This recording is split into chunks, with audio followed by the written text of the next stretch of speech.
Hello and welcome back to Rams Talk Podcast. Apologies about that. You may see in the comments that Jake likened my Wi-Fi to Martin Waghorn, and I can say it probably would have finished that chance yesterday, in all fairness. But yeah, not having the best of days, not having the best of weekends on my side. But well, opportunity knocked yesterday, didn't it? But Derby didn't answer. We were hoping for all the points and 7-point gap to third, but we left Northampton with no points. We left learning that Craig Forsyth and potentially Mendes Lang will be out for the rest of the season. So it's been a disastrous 24 hours. Joining me to talk it through, I've got three of the normal chaps, and we've got a host as a guest sitting in the middle there, Jake. Are you hoping that you're not going to be seen there? Yeah, I'm just hiding, mate. I'm not meant to be here. I'm like a supply teacher today. Adam's dropped out and I've been roped in. I'm driven back from Wales this afternoon and here I am talking about Derby again. Can't get away.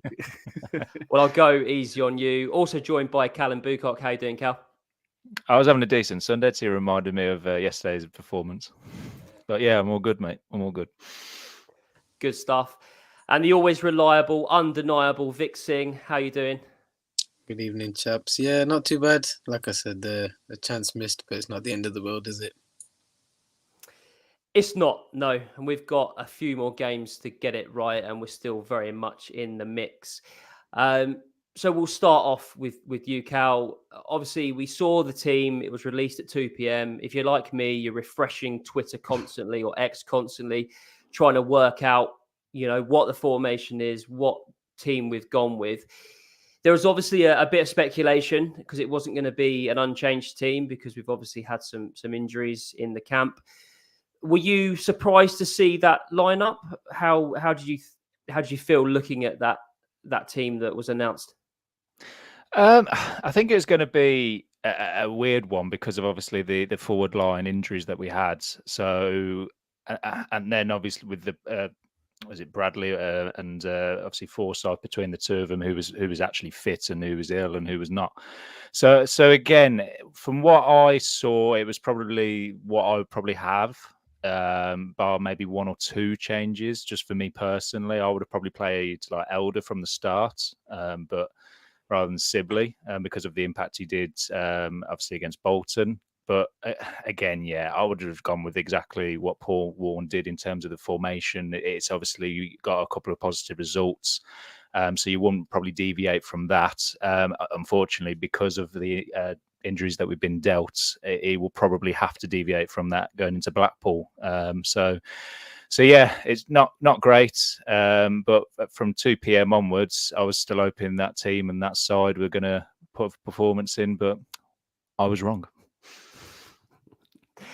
Yeah, and I said there about having injuries in the squad, but you looked at that team, Jake, and there's enough there to be able to go to, and this is no disrespect to Northampton, but there's enough quality there to go and cause Northampton problems, surely. On paper, you'd think so. I mean, Martin Waghorn, he was a championship striker until this season. He should really be banging in the goals left, right and centre. And obviously we've seen in recent weeks, maybe he hasn't quite got that in him anymore. But, obviously with Mendes Lang, we've got the quality of Kane Wilson. We talked a lot about that Northampton left-hand side, which ironically is where their goal came from. But we talked about that Northampton left-hand side and its weaknesses. And we had so much quality on the pitch that could have put it away. Obviously, missing the likes of Tom Barkhouse, it's massive. He's been brilliant in this run. And missing players like that does make a huge impact. But yeah, like you say, you look at the team that we had more than enough quality to beat a team that hadn't won in a month. We'd won 4 in a row. You'd expect us to go there full of confidence. And I think first sort of 10, 15 minutes, we maybe looked wobbly. We regained that confidence. It went away. And yeah, you just expect more, don't you? It is really disappointing to see, but it happens. It's football, just how it is.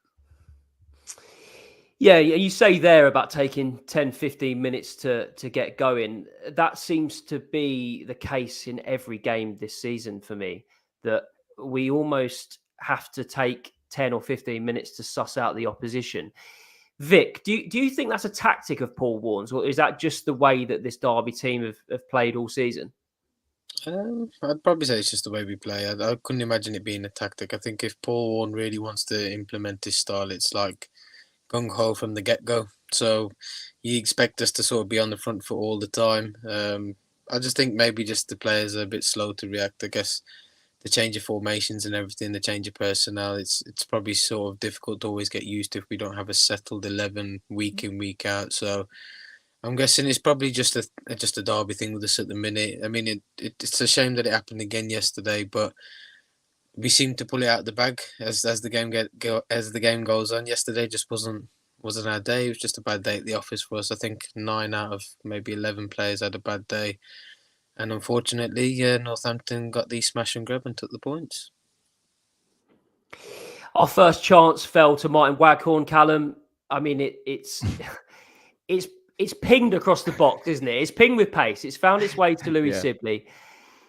Has he gone for goal? I don't know, but it's found its way to Martin Waghorn. He's unmarked. A striker of his quality, of his experience from 3 yards out. Surely you should be finding net there. Yeah, I was hoping you're going to ask Jake this because Jake's got a great opinion on this tape. But yeah, no, yes, it's fired at him at pace, but and obviously you could people. I mean, I saw on Twitter someone say, "Oh, the pitch was bobbly," and he bobbled, and I was like, "No." I was like, "Come on, get your head over it, and at least put it on target. If the keeper saves it, the keeper saves it. But to put it over the bar, again, it just spelled what an afternoon it probably was going to turn out to be, and obviously it did. And as you and Jake were saying, Waghorn is probably not the prolific striker we once knew. We probably knew that when we signed him after a testimonial, and it was one of those where you just want someone of prowess to be able to put it in the net, and Waghorn was not that person, unfortunately. You needed, if a Gale was on the end of that, you probably put your hat on it. So yeah, it was just one of them things. Unfortunately, it was very frustrating, but you just got to move on. And what I do like about him, though, is that he doesn't let things get to him. He just what goes on. He did the same thing when he missed the one. Yeah, but he did the same thing against Bristol, though. He missed the one, but then he put the other one in, obviously to score there. So I'll back him to obviously bounce back. It's just whether Paul Warne picks him again.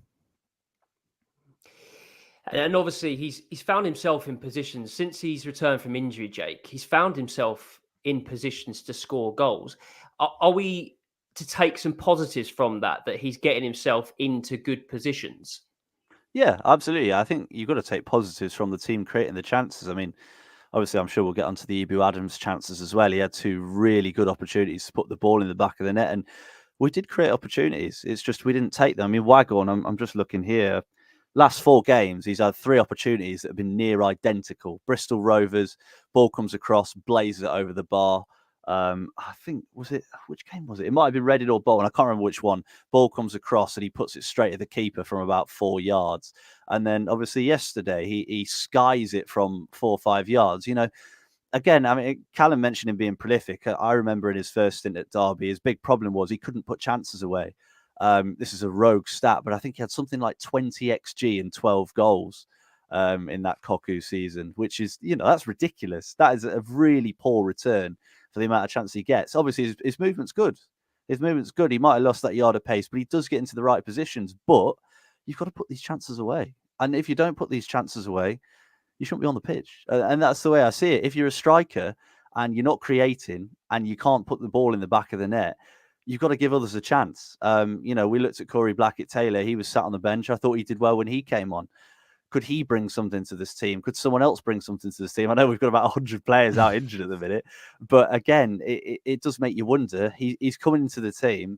He's missing chance after chance after chance, and it is really frustrating. So, yeah, as you said, we signed him because of a testimonial. He wasn't a player Warne was after. He had a really, really good run early in the season, which I think surprised everyone because, again, he was poor in front of goal, and all of a sudden he's great in front of goal, and he seems to have lost it again. And yeah, it's just really, really frustrating, isn't it? Because, like I said, he's played at a higher level. He's come into the team. You know, James Collins, again, much maligned. He'd have put one of them away. So, yeah, you've just got to hope that he can turn it around. Just got to hope he can, like Callum says, pick himself up and bring it on. But it is just a concern going into future games when we've talked about firepower in recent weeks. If he can't put chances like that away, what chance have we got? Well, he normally comes alive on the last game of the season, so hopefully that'll be the way again. Vic, obviously Jake mentioned Ibou Adams there. Again, some glorious opportunities. I feel sorry for Ibou Adams because every shot he seems to take, someone makes a really, really good block. But with that in mind, I mean, the opportunity that he did have, Kane Wilson down the right-hand side, stands a beautiful ball up. He's got the goal at his mercy. I think if he just heads it down in either direction, the goalkeeper, he wheels away. It's 1-1. He got it all wrong. Because he got it so wrong, it almost caught the goalkeeper out and almost looped over him, which was quite funny to see. But how many more chances is Ibou Adams going to need before he breaks his duck?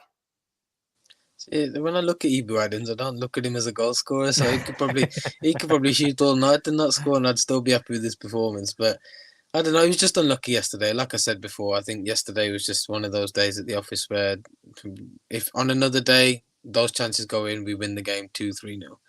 It was just one of them days for us. Ibou Adams will probably get his goal because his movement off the ball is pretty decent as well, considering he's one of them sort of break-up midfielders, breaks up the play and just spreads it out. He'll get it eventually, but it's getting to that crunch time of the season now where we've got 6 games left and it's really hard to sort of have any passings in the team. And we're talking about Waghorn as well. I mean, if he's not scoring these chances and the games are literally flying by now, if we're not putting them away, then we're sort of losing grasp on that second spot. And then obviously you'll have Bolton and Peterborough, Barnsley lurking. So we've got to start putting these chances away. Yesterday, just a bad day at the office. We're going to have to write it off, pick ourselves up for Blackpool on Friday. But hopefully Ibou Adams gets his goal because he deserves it. He's worked hard. He's been really impressive since he's come into the side. So long may his good form continue. And hopefully he gets that good goal at the end of it. You've got it in there nice and early, Vic. I'm always worried when we lose that you're not going to say long may it continue, but you still seem to I'll say always find a way. I'll always find a way. Which is brilliant. Well, he's either going to get a red card or a goal before the end of the season. That's my prediction. So let's see what people are saying on YouTube and also on X. Jim Johnson, ever reliable Jim Johnson. Washington next game and possibly Colo on the bench. Warren said that Colo may be back for Blackpool, so let's see what happens there.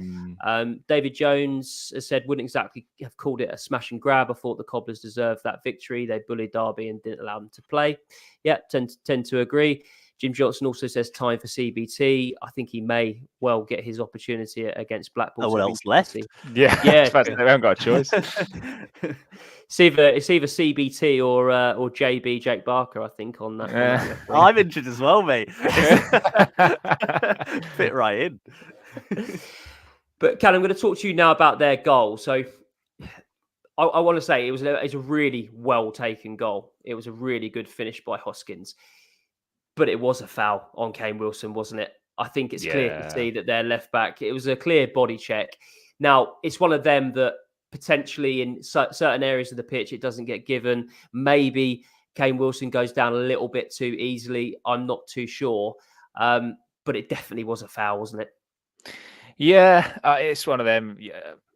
League One, unfortunately, we're graced with VAR. I mean, VAR probably would have missed it anyway. But when you looked at obviously the passage of play, from our perspective, Kane Wilson is fouled. I think that from everyone who was there and anyone who was watching the game or seen a replay would have seen it. But obviously, unfortunately, officials haven't seen it. But you still got to deal with the next phase of play, which was letting a cross come in. Into deep, and we seem to do that quite a lot. We don't really close down crosses quite a lot. We seem to just let it and hopefully allow our central defenders to win the ball in the box. But obviously, at one of those times, you're going to get caught out. And it was a great finish, to be fair to the player, and it was probably well deserved at that point in that passage of the play. Northampton was getting on top. They were starting to just build a little bit of momentum. The fans were getting a little bit on their sides. And it was really then a sucker punch to us, because then it meant that we had to pick ourselves back up and try and get back into it, which meant that we just had to kind of ride out that next few minutes because we were on the ropes a little bit. But yeah, fair play to him. At the end of the day, we're not really a goal conceding team. We've got the best defensive, or one of the best defensive records in the league. So you've just got to put it on to a good finish from them, and just poor defending from us in that moment. And we were so good defensively against Bolton, Jake. I mean, there's a couple of errors there. I think Bradley has the opportunity to put a foot in. Can he give away a foul in that area? Possibly. He may have been booked. Well, he got booked in the end, didn't he? So it wouldn't have really mattered. But yeah, defensively, it was poor, wasn't it? It's just a different game. I think that's the way I see it. I mean, you look at the Bolton game, we kept our shape really, really well. And I don't think there was ever a time really where one of the three centre-backs was not in position. Wilson had the ball and Nelson had made an option for him in the middle. And it just left the two other centre-backs isolated. I genuinely don't know how no one else got back in time. I don't know why it was only Aaron Cash in there. But I think we were just trying to play more expansively and try and take the game to Northampton. Whereas against Bolton, we were a lot more rigid. We sat in position. We did what the Twitter tacticos call a low block, and just tried to hold them out. Whereas, like I said, against Northampton, we sort of went in all guns blazing at that point. We were growing in confidence. We'd had some really good chances. And we thought, we can step up. We can, take another yard. And I mean, talk about the defending. Sonny Bradley, I have no idea how he got skinned that easily. It was, I mean, it wasn't the only embarrassing thing he did that game, but a player that's right-footed and usually only uses their right foot cuts onto his right foot, and Bradley's sent into a different universe. And he puts the ball across, and poor Cashin's on his own trying to cover the entire expanse of the pitch. There are another two Northampton players making their way into the box, so he couldn't commit to one. He had to stay in the middle, which makes it really difficult for him. So it was just a bit of a shambles. I mean, don't get me wrong, it was an unbelievable finish, and I think 9 times out of 10, a striker wouldn't take that finish. But he did, and he took it really, really well. So there's not a lot you can do about it. But yeah, we said it was a foul. It was clearly a foul. There's no reason for Wilson to go down in that position. But we've got to do better. We can't just let teams run through us. We can't just rest on our laurels when we think we've been hard done by. We have to keep fighting. We're at the end of the season, so we need to show why we're in this position. And it was more of the same until half-time, Vic. No real chance. Obviously, we had the Ibou Adams chance shortly after they scored, but it then kind of dwindled out until half-time. At half-time, I'm sitting there and I'm thinking, Paul Warne made 4 changes by the 46th minute last week against Bolton. He's definitely going to do something at half-time, isn't he? He's definitely going to do something. And he didn't. Were you surprised? No, because he's normally that sort of manager that makes his subs at 60 minutes, didn't he? I think Bolton was one of them just off chance things, I think, where he just decided to change it half time. He should have, because being honest, we lacked a lot of fight and passion for me, especially in that first half. Okay, yeah, we had chances, but if you think about the way we've been playing the last few games, the last few weeks, we chase every ball down, we fight for everything. To me, it wasn't there yesterday. I thought that we were very second best to everything. I thought Northampton wanted it more. We actually, in my opinion, we looked knackered, and I thought that was a worrying sign for me. If he didn't change that at half time and waited till 60 odd minutes, to me that rings alarm bells, because especially when we're in that business end where we're playing Tuesday, Friday, and then we're back, so that sort of schedule's coming back again. So for me, we should have made the changes a bit earlier. Maybe we could have got the Joe Ward and CBT on, and maybe they could have made an impact, could have maybe changed the game. But like I said, I'm not surprised that Warne left it to 60 minutes, because that's normally his sort of philosophy. But hopefully we can start seeing something different going forward, because we're in the business end now. We've got no room for error. Yeah, I agree. And I think, to back what you say there, we did look jaded. We did look quite tired. I think especially in the middle of the park. I mean, we've talked all season on this podcast about the balance and how at times that midfield just hasn't been at the races, Callum. I think it was another game looking at it and thinking we were off it. I know that you spoke about Conor Hourihane in our chat on our WhatsApp group. What was your personal thoughts on that midfield and Hourihane personally? I just think for me, when a game is scrappy, that it was, and it's really much down to who wants it more, who wants to win the battles, etc. I do think Conor Hourihane does struggle because he can't dictate the play. I mean, the ball is always bouncing; it's always up in the air. He's got to try and win ahead of us. 2 or 3 times he got lost to a second ball or a 50-50 challenge, and he kind of backs out. But that's not his game, but I do think that's where he gets found out. And Northampton just made it ugly, really, really ugly on the eye. But at the end of the day, that's what they needed to do to get the result, and they did. So I think that when you look at the central midfield that we had, Ibou Adams, Conor Hourihane, Thompson, you've got Thompson for the energy, you've got Ibou Adams to try and win the ball back, and you've got Conor Hourihane to try and dictate the play. But I think yesterday, you needed 3 Ibou Adams kind of just getting to match them, because that's all they did. And they did it really, really effectively. So yeah, I think that maybe Conor Hourihane should come out the side for Friday, but with the squad that we've got and the injuries we've got, I don't know who you put in. And we talk about experience, Jake. We talk about having experience to get us over the line. We're now looking at Sonny Bradley being out for 3 matches. We're now looking at Craig Forsyth probably being out all season. Is there an argument to say that you need some experience within that team they've been there, done it, that can rally the troops? Because if you take Hourihane out, I think we're all agreed that potentially Hourihane doesn't get into our 3. I mean, you might disagree with that, but I think we talked about that previously, and Hourihane probably wouldn't be in there. But with those missing, like Forsyth, like Sonny Bradley, do you need that experience? I think so, but I mean, looking at our team, the only player we can bring in is Corey Smith, who's 33. So it's sort of like it's experience for experience. But yeah, I mean, you need your experience at this point in the season. We've seen it. That Bolton game was, a huge sign of it. We used our experience. It hurt Bolton fans so much. You take one glance at our comments right now; they're still livid about it a week later. It was a massive, massive win for us, and we used every ounce of the experience we have. The problem is that your experience is supposed to be relied upon, and Sonny Bradley was not reliable, and I think at times Conor Hourihane's not been reliable either. Callum made a comment there about fight. I don't think Hourihane doesn't want it. I just don't think he's up for a physical battle. It's not his game. It never has been his game. And I think, like you said, in games like yesterday, he does get found out when teams are pressing him really high. The things that he was probably doing in the past, where he'd sort of nick it round a corner or play a little reverse pass in, straight off a ball from the wing. He can't do that now, and it takes him an extra second.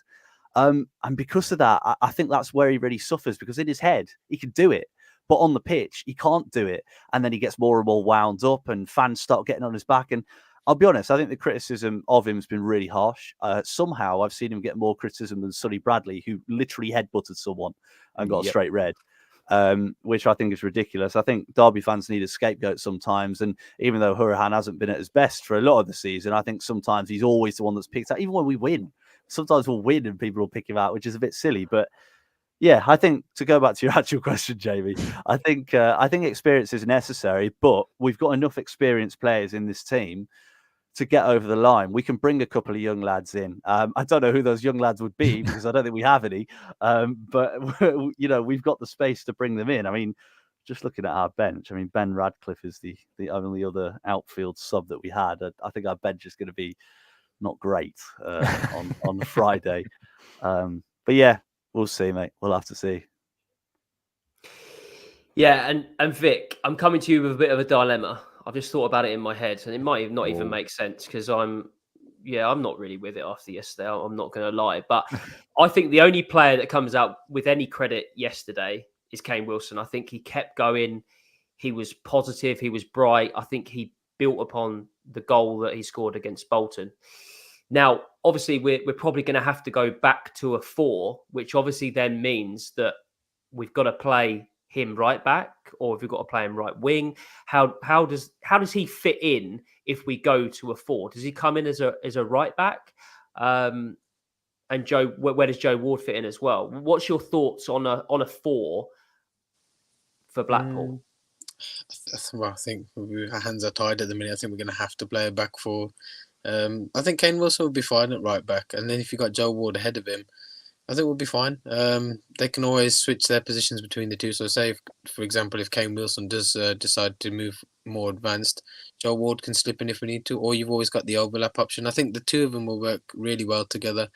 So I'm guessing that'll probably be the option going forward. Like you said, Kane Wilson was probably the only bright spark in what was a pretty drab display yesterday. So hopefully he can continue his good form. But I wouldn't have an issue with him and Ward both playing on Friday, especially if Mendes-Lang is out now for minimum one, but potentially the rest of the season. It's probably something we're going to have to explore. So I have no issue with Kane Wilson playing right back and Joe Ward playing ahead of him because they can always interchange between the two. They both played that right wing back position, so I'm sure they'll start him. But I think a back four is probably the way forward now, especially with only two fit centre halves. The other question is, do we drop Sibley and put Callum Elder at left back? For me, I probably would.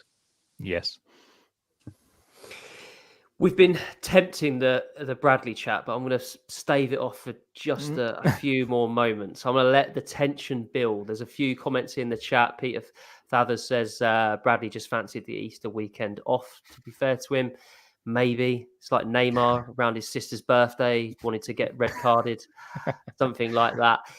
But Cal, I know that Jake's got some interesting details on injuries, so I'm going to come to him next. Have you, Jake? You're looking like sure. Why not? Yeah. He's got some interesting facts.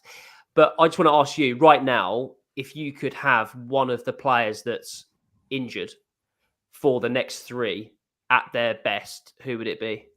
You better not get this wrong because you know who it is. Why? Go on. Go on. Mendes-Lang. Come on. No, I think it depends on the formation. I think Mendes-Lang's bit in the two up top. I wouldn't, because I think he's wasted in the two up top. If you're going 4-2-3-1 and go and put him out wide where he should be, then yeah, 1000%. And if you're playing the 5-3-2, I would. No, I'm probably still sticking with Mendes-Lang. He's crumbled. He can't handle the pressure. I was thinking about the other two, and I was just going, no, I probably still would have Mendes-Lang. But no, he needs to be playing out wide. I'm pointing it out there, though. He needs to be playing out wide. I agree. Yeah, and potentially he's been feeling this hamstring. We don't know, but I don't think he's been his best over the last few, for sure. Doing the preview pod with Northampton, that you could tell that they were scared. And I think a lot of people in this division are scared of Mendes-Lang, and rightly so, because when he's on song, he is brilliant. I just think over the last few, especially playing in that position, he's just not been his normal self. So he's hoping we can see him before the end of the season, because he'll be vital for the running. We might see him for the playoff campaign. You never really know. But Jake, have you got that information on injuries? I genuinely don't know what you're saying, but I do have something. I put it on yesterday, didn't I? It's 14 muscular injuries we've had this season, or 14 separate players that have had them, which is insane. A lot of them being hamstring injuries, a lot of them being older players. Does make you wonder, doesn't it? But looking at our injury list at the minute, you've obviously got Josh Vickers, who's out indefinitely. We don't know how long he'll be out for. Fozzie's out for the season. Nyambi's out for the season. Bird's out for a couple of weeks. Ford has vanished off the face of the earth. Mendes-Lang will be out for a minimum of 3 weeks. Gale will be out for a minimum of 3 weeks. Barkes will be out for a minimum of 3 weeks. And Collins, they said he'd return against Blackpool. I'd be very surprised. I think it's more going to be probably after Pompey that he'll make a full return. So it's a lot of players out, isn't it? Yeah, it is. Yeah, no, it is, and it's at that time where we want them back, and I think that was the thing we were all looking forward to, wasn't it? That players were actually returning rather than players now getting injured. Obviously, Vic, a word for Craig Forsyth. We obviously saw the very best of him against Bolton. We've now heard that he's going to be out for the season. It very well might be his last game in a Derby shirt. We don't know. A word for Craig Forsyth and just how he's been able to again step up this season. What a servant for the club. Mr. If it was ever a Mr. Derby County or a Mr. Reliable, it is Craig Forsyth. He's been under that many different managers and they've always picked him, and there's got to be a reason why. I mean, this season he's been stellar. He's been like a Rolls Royce. Any time you put him into that sort of back three, if he's played there, even against Bolton, he just commanded his defensive area. He was just brilliant. He didn't put a foot wrong. Yeah, I mean, it's a shame if it is that he's out for the season and that will be his last game for us. Again, you never know. Depending on how the season goes, it could be a match-winning performance from him. And yeah, I mean, Craig Forsyth has been a great servant to the club. I mean, when he first signed, I think he was signed as a left winger by Nigel Clough, and now look at him, he's transitioned to a left back and even a centre back at times, and never put a foot wrong. So yeah, I mean, he's just been brilliant. I think he's been a brilliant servant to us. Jake's got his hand up. Yeah, so something Warren said at the fans forum. He said that at half-time of the Bolton game, Curtis Nelson went over to a player who was being treated by a physio, and he said, "Don't do an evaluation on him. He's playing the second half." And I have a feeling that was probably Craig Forsyth. If that is the case, Forsyth played through injury for 45 minutes in one of the biggest games of the season, even though he wasn't meant to play, which I think is unbelievable. And like Vic said, he's very reliable. He gives us all for the club. And yeah, I think that's probably not far off Curtis Davis signing that waiver when we were going to go down. So yeah, I love Craig Forsyth, and hopefully that's not the last time we see him. Build the statue. That's what I say. We said it last week. We'll say it again. Build the statue. Right. We've lasted 30 minutes before talking about Sonny Bradley. I was half expecting Adam to jump in at some point and just be like, let me talk about it. Cal, I mean, talking about Craig Forsyth, it's very likely that Sonny Bradley knew when he did what he did that Craig Forsyth was going to be out for the season. Yep. He goes, I mean, I've not seen it back. I don't know if there's any video footage of it that's surfaced yet. There might be, but it's 90 plus 10. It's practically the last kick of the game. And he's obviously gone. And even if he hasn't headbutted the opposition player, he's given the referee the easiest opportunity to give him a red card. He's now banned for 3 games. It forces our hand potentially to change formation, which is a challenge in itself, but he's also cost his team. I think that, because I think if we go and lose against Blackpool, the eyes are going to be on Sonny Bradley, in my personal opinion, because I think he has caused Warren to change tactics. He's obviously I do believe he's a good player. He probably would have played and he would have benefited that game. What's your thoughts on it? What's I'm trying to find the words myself to explain how stupid it was. I don't think you can, because it was just an absolute head loss moment from probably the player on the pitch you'd least expect it from. Yes, when you look at him, you might think about it. Yeah, you think when you look at him, you go, yeah, he's probably the one who do it. But I mean, no, in terms of his experience, he's a captain. He's done it. He's got the T-shirt. He's got promotions. What are you doing at Northampton away when we're losing 1-0, headbutting someone? It summed it up when no player from obviously our team or him even contested it, that he just walked off. He just walked straight off down the tunnel. Warren didn't even look at him. And you are right. I think he's cost his team. And I think that when you look at the centre halves that we've got available, you've got Nelson and Cashin, and that is it now. And if anything happens to him, and touch wood, it doesn't, it's now put Warren in a really tough position. That basically means those two need to last to the end of the season, realistically. And they've played every single minute of every single game, I think. So they're already a testament to themselves already. It just means that, and also Warren has to now change his entire philosophy that's won the last 3 games, just to obviously fit square pegs in round holes, as we always say, just to get a team out there, because of obviously the injuries we've got.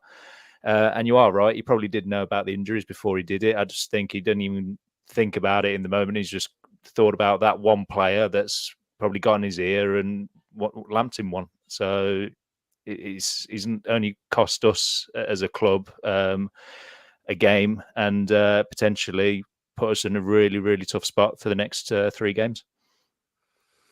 Jake, this is someone that said, I haven't come here to play League One football. I'm not a League One footballer. He's taken his time to get his opportunity in the team. He's been rewarded a place back in, because we could have gone with a 4 against Northampton yesterday. We could have done. What does that show you about Sonny Bradley? I'll tell you what, we're usually very positive on here, aren't we? We usually, we won't write players off. Even when players have a bad start or do something bad or they're in a poor run of form, we try and back them because you can always see something. You know what I mean? There's Joe Ward. Even when we were saying, he's not in good form, there's always something there. He's got that delivery. He's got something about him that gives him a chance in this team. I don't see that with Sonny Bradley. I think he's possibly one of the most disappointing signings I can ever remember at Derby. I think he gets too wound up. I think his temperament is awful. And I think what he did yesterday was pathetic and embarrassing. The first sign, obviously that first game, he made that mistake, didn't he? But the one that sticks out for me is Crewe away in the Cup. And I remember about 10 minutes in, he gets in a wrestling match with their striker. And he is rattled, absolutely rattled. And he ends up giving 2 goals away, pretty much. Bouncing ball, misses the ball completely. He's too busy trying to fight the player. We see it at every set piece. He's grabbing people, he's throwing people, he's pushing people. When that ball came into that middle, did you notice that when Sonny Bradley jumped up and was too busy trying to fight someone to the death in the box, Curtis Nelson was fighting through players to get that ball back on the wing to try and win the game? That is the centre-back signing that has made the big difference for us. And that is the sort of player that we need in this team. And Bradley isn't, because it's shameful. It is shameful. You've said it already, haven't you? He's let his team down. If we get to a point where we've won 4 games in a row, we're now going to play the next 3 games. Blackpool, good side. Pompey, top of the league. And then, I can't remember who we've got after that, but it's someone decent as well. Wickham away. 2, 3 absolutely massive games, and all because of what appears to be his own ego, his own frustration. He's lashed out at someone, whether he's hit them, he's headbutt them, whatever he's done. He's let his team down, and it could be the reason why we don't go up. Now, I know he's had some good games, and he has had some very good games in a Derby shirt, but he's had a fair share of bad ones. And everything I've heard from anyone connected to the club is that he's not a great bloke, and I've not heard any good things about him on a personal level, and I think he showed that yesterday. So yeah, again, we don't do character assassinations here, but it's really frustrating, isn't it? Look at the reaction of the players when he got sent off.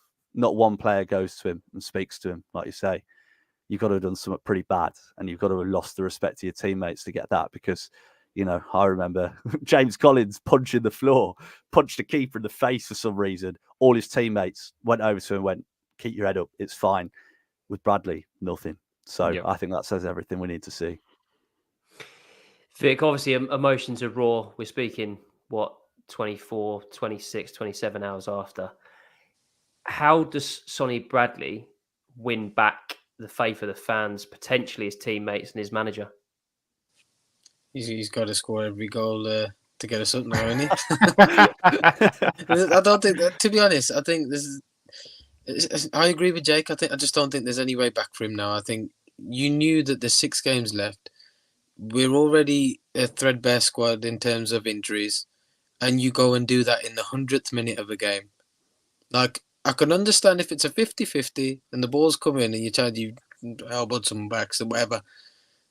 There was nothing in it that you didn't need to do it. It was a stupid thing to do. It was reckless, and potentially you could cost us that top 2nd spot in terms of just because we haven't got the personnel to cover for you now. It's for someone that's meant to be a captain of a team that's now playing in the Premier League, you don't expect that. He says he's not a League One player. Are you sure? Have you seen his performances this season? The last few games, granted, he has been pretty good. But before that, I didn't see anything that impressed me. And yesterday was the icing on the cake for him. I think if we can sell him in the summer, let's do it. But there's no way back for him now. I think he's made his mistakes. He's made his bed. He's got to lie in it now. And unfortunately for us, we've just got to keep prodding along to see if we can really clinch that 2nd spot. Because the last thing we want to do is sort of fall into that playoffs. And with all the momentum behind us that we've got at the minute. Yeah, and Warren, I heard an interview by Warren earlier in the week where he was talking about senior players being around him, and there's such togetherness in the room when he's giving these talks and these presentations and these post-match analysis sessions, I guess. And something like that, you look at it and you think that has the ability just to completely rock all harmony within that room, in my opinion. And I think as fuming as we are, I'm sure Paul Warne and his staff were even worse. So yeah, it'll be very interesting to see what happens with Sonny Bradley. But yeah, we can all breathe now. We've all got it out, which is good. You finally won Adam over. You finally won Adam over. Yeah, and now Adam's like, I was always right about him. What did I tell you? What did I tell you? Right, let's look forward to Good Friday then. Blackpool coming to Pride Park. They don't tend to travel well. Callum, what's your score prediction? What's your thoughts to the game? Good Friday at home. I am going to go. I think it'll be cagey again. I think with the squad that we've got, it's going to be tough. I'm still going to go 1-0, but it's not going to be a pretty 1-0. 1-0 to Derby. I mean, it's never pretty, is it, to be honest? No, that's very true. Very true. Yeah. If you've been fortunate enough to go and watch us this season, it's not an easy on the eye. Jake, what's your thoughts? You know what? I mean, we talk about the Northampton result. I mean, you said, Jamie, it's the end of our momentum. It's a turning point in the season. I think it's a bit dramatic. I think we've won 4 in a row before that. I think every single game, you got to take it as it comes. And I think Derby will be well up for it. As you say, Blackpool don't travel well. I think Corey Blackett-Taylor will start, and I think Corey Blackett-Taylor will score. I think he looked really, really bright off the bench. I was impressed with him. So, yeah, I think Derby, again, I think it'll be another 1-0.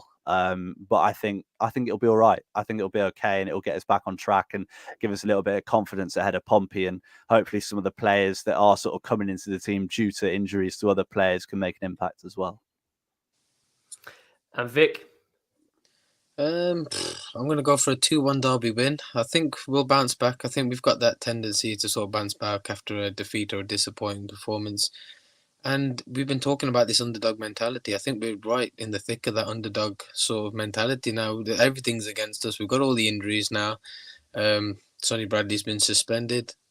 Maybe Paul can work his magic, give us that underdog mentality. We come back out fighting. So I'll go for a 2-1 win. And I'm going to... I can't even think who's going to score. I don't even know who's going to be fit to play. We'll go for Corey Smith. He'll score a goal like he did at Blackpool away. And then we'll go for a Nelson winner. Yeah, Paul Warne loves being the underdog so much. He told Sonny Bradley to get sent off, I reckon.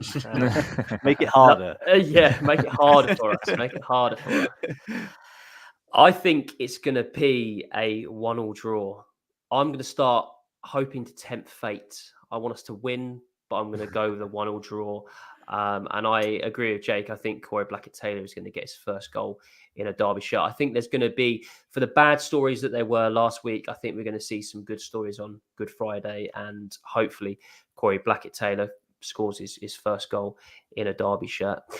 Last week, Jake made me do a rallying cry for the next 7 games. So I'm going to put it on Jake. Hey, Callum and Vic, it's definitely going to be on you in weeks to come. And Adam, if you're listening. But it's Jake's turn this week. Jake, give us a rallying cry for the next 6. I don't think I need to give one. I think it's written itself. You know, we're maximum or minimum of 1 point ahead in second place. We've got 3 massive games coming up. Win. Just win. Get those points. Doesn't matter how. Don't care how. Don't headbutt anyone. Don't do that. That's really silly. Just win games, keep 11 on the pitch, and strap up your hamstrings before every game. Come on, Harvey, let's do it. That is great life advice, not just football advice. Just don't headbutt anyone. Perfect. Well, yeah, thanks so much for joining us. It's been a good episode. I've enjoyed that. Even though we lost yesterday, it's been a good episode as always. If you have enjoyed listening, if you've enjoyed viewing, go rate us 5-star on whatever you're listening or viewing on. We've got the Blackpool preview. I think Adam's doing that. Is that correct? Yep. So that'll be out ahead of Friday. So go check that out. But it's just left for me to say goodbye from me. Goodbye from me. Don't forget to like and subscribe if you enjoyed. Goodbye from me. The Rams are still going up. Goodbye from me. Don't headbutt anyone.